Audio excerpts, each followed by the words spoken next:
What's up everybody, Broskadamus here, and welcome back to Final Fantasy Tactics Advanced X. Like I said in the last episode, I have quite a few things recorded already, just don't have the audio, so I'm in the process of doing the audio for them. And I'm hoping that this is the continuation of regular content, assuming there's no more visits to any hospitals or any more problems. So, assuming that, we're going to have some regular content finally, like I've been wanting to do, now that we have the time.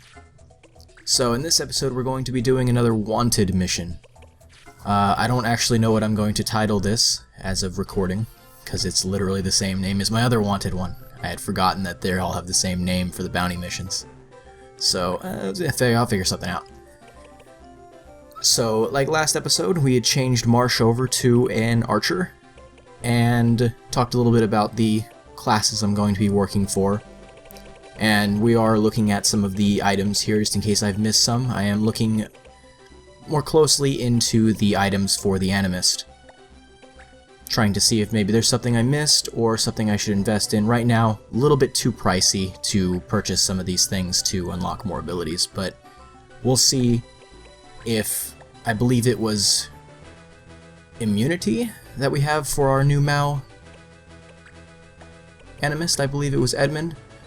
We'll see if that counts as a second Animist ability, because there's a few oddities that you have to kind of watch for. So we'll see if that actually counts for it. I hope so. And if it does, we'll have our two Animist abilities, and I can double check and see what else we require to move into the new class. And I am recording this very closely to where I recorded the last episode, so I have not had a chance to actually go and look it up just yet. But by the next episode I should have it looked up. If the next episode is recorded in the next day or so, I should definitely have it looked up by then, and I'll be able to let you guys know. Most of you are probably, if you're watching this, probably familiar with what the mod is at this point, or at least interested in it, so you probably already know, but for posterity's sake, I think I will put it up. So we're double checking our abilities here like normal. I do this every day before I go through a mission, and just make sure that my characters are geared the best they can be, and make sure that I know where I'm at. This was especially useful when I had to go so long between parts. It jogged my memory and reminded me of where I was. A little less important when they're closer together like these, but it's just something I like to do. Especially here. Here's Edmund with his immunity, and I'm double checking it, see if he's got anything else he can learn. I'll just put the better item on him, since he's going to probably need it as we use him. And at this point, he doesn't need to learn anything more from the conch shell, so... And we did get chakra on the cat claws. I do like that. It's definitely something I'm going to make use on my monk with. Could that sentence have been any more awkward?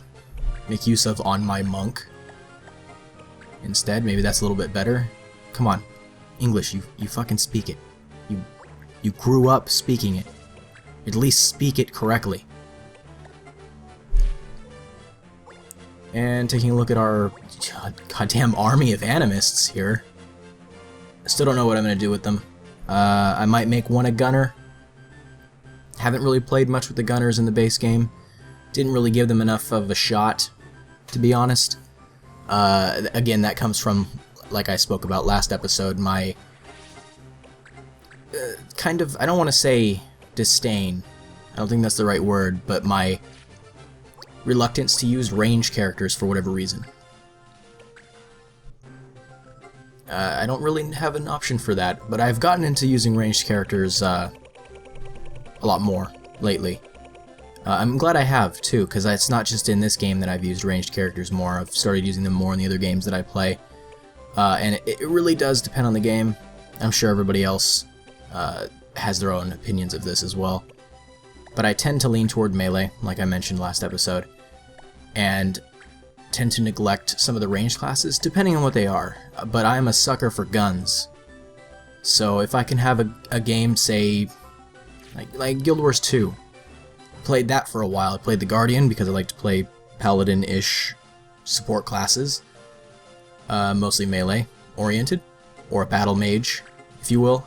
And I also like to play ranged classes with guns in universes that either just got them or did not. And here we are at Wanted. And please excuse the quick little jump at the a moment ago where I actually had the game crash. When I was recording, I accidentally minimized the game and it crashed my recording. It hasn't done that before, but it had nothing to do with the game, it just crashed my recording. So I picked it back up. You didn't miss anything in that little window of time. Now we're picking up our units here, and I really like this tile set here. I really like that left-hand cliff there. I suppose northwestern by dimensions of this map, I guess. Northwestern kind of cliff that can only be reached from the ends of each side. I actually really like that. It's especially now that I've been using more ranged characters, I can actually take advantage of it. It used to be a pain in my ass.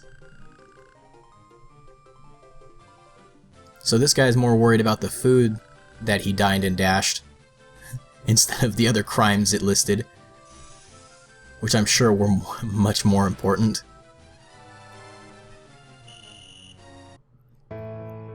And here we go. So this mission only requires us to actually take out the boss, which is who we're trying to bring in. And he's a squishier target being a mage, but he can deal out a lot. And we do have speed break on that soldier. And here's where I'm a little confused about what yes is.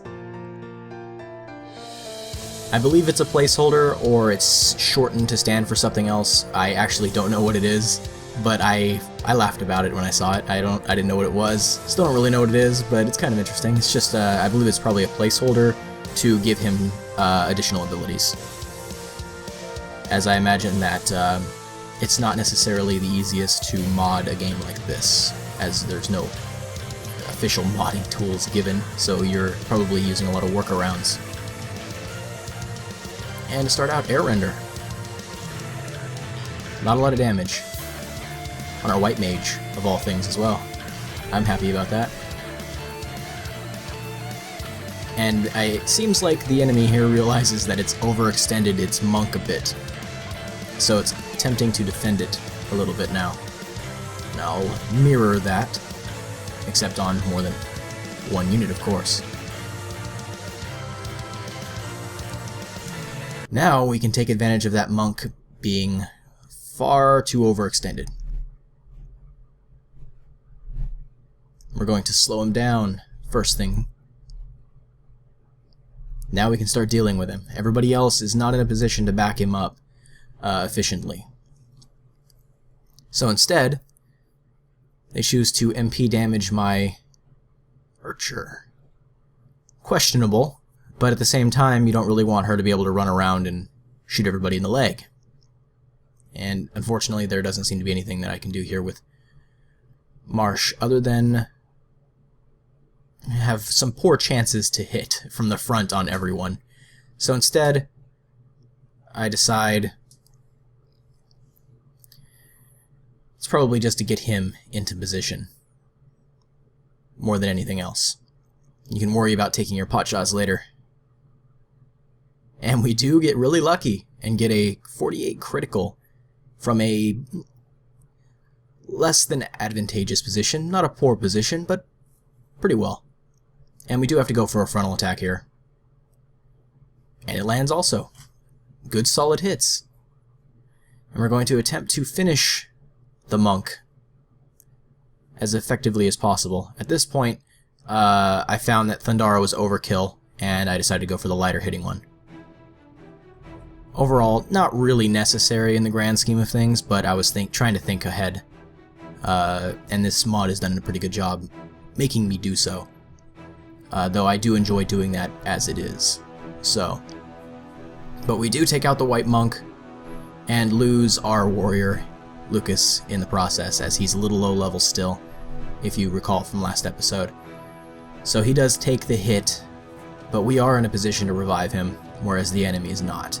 So I do take a chance to put the caster out of commission here with a blind, and it misses.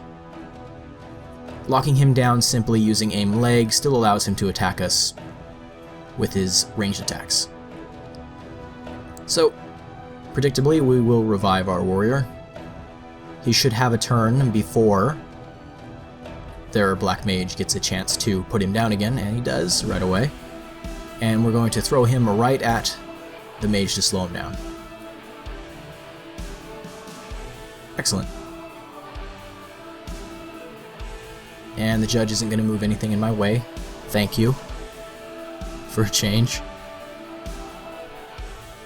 And he chooses to MP damage again. And it does land, though Lucas has already done his work. He doesn't need any more MP.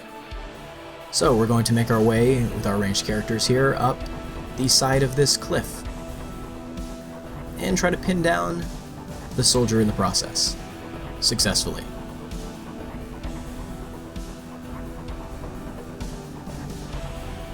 And why not try to reduce the speed of our friend here in the water? Always good if the healer can't move as quickly. Now we have a decision to make. We are in a great position to just lay down whatever fire we want from up here. So I choose to go after the boss. At least with the characters that I could reach. So, and at this point, I figured since my other characters can't efficiently reach, let's try to pick off the healer. Mostly because healer's still dangerous if left alone, and we don't want anybody falling to critical and then have the healer pick them back up and force us to continue fighting. But the healer chooses to flee back to his units and cast another protect. Kind of surprised. I thought that he might heal himself, though I don't think that they actually will heal themselves until their critical damage, but that may have been changed in this mod. I'm not sure. I can't confirm that. I'm not sure if that's an AI change that you can make, to be honest. And just more damage. There's nowhere to really move Lucas, unfortunately, where it would allow him to continue being useful. Or save him, of course. Sadly, he's kind of our green fodder here at the beginning. Though he will be leveled and be useful eventually. I believe. I choose to take a combo here because I smell blood. And it won't take long to bring down the boss at this rate. He's already at critical, and I'm hoping to kill him before the healer gets a chance.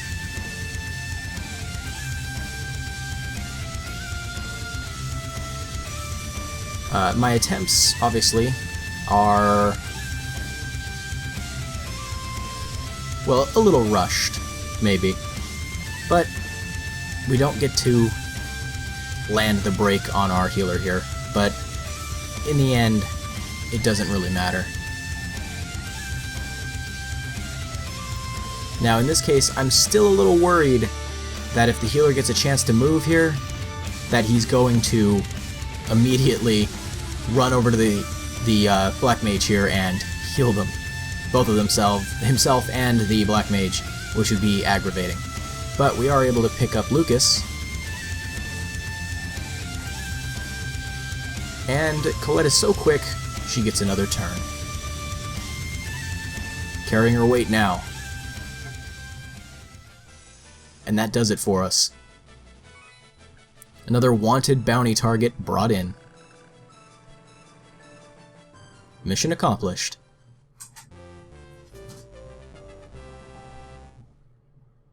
Now, I know this episode was a little bit shorter, and a lot shorter compared to the last episode, but they fluctuate quite a bit, and if I get my way, I will be able to continually upload them regularly like I wanted. And we'll be moving pretty quickly after I'm able to start doing that. Here's our Watching You dispatch completed. Bringing in our magic ring, we'll be using that in the next episode, I'm sure. And Oscar mastered abilities, so we can move him into white mage and give him his ability and move him into blue mage. And a new clan member. White mage, we don't really need a white mage. We'll see what we can do with her. But that's going to do it for me, and I'd like to thank you guys for watching, and I will see you next time.